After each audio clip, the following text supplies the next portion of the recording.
नमस्ते दोस्तों, आज हम आपको महात्मा बुद्ध की इन कथाओं में छिपे जीवन के रहस्य के बारे बताएंगे। तो चलिए शुरू करते हैं। महात्मा बुद्ध ने अपने उपदेशों में जिंदगी को सही तरीके से जीने के मार्ग बताए हैं। आइए आज उनके द्वारा कही दो कथाओं को पढ़कर जाने जीवन का रहस्य। क्या है मृत्यु? मृत्यु को समझना एक जटिल विषय है। जो इसे समझ लेता है वह जिंदगी के असली मायने जान जाता है।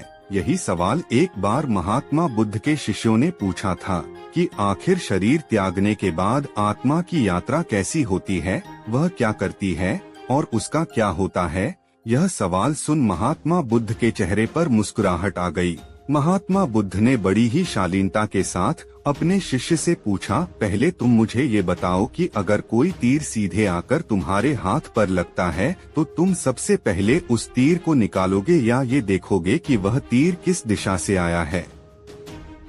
शिष्य ने कहा, निश्चित रूप में मैं सबसे पहले उस तीर को निकालूंगा, नहीं तो वह मेरे पूरे शरीर में जहर भर देगा। इस जवाब को सुनते ही महात्मा बुद्ध ने कहा, बिल्कुल सही। मनुष्य को अपने मौजूदा जीवन की समस्याओं को सुलझाने में अपना समय और मेहनत झोंकनी चाहिए, न कि ये सोचने में कि अगले जन्म में क्या होगा।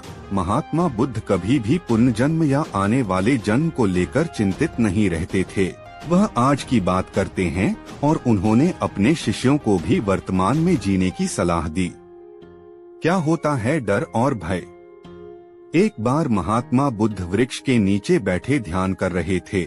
इतने में ही कुछ बच्चे वहां खेलते खेलते पहुंच गए और जिस पेड़ के नीचे बुद्ध ध्यान में लीन थे उस पेड़ के ऊपर पत्थर बरसाने लगे ताकि आम वृक्ष से नीचे गिर जाएं।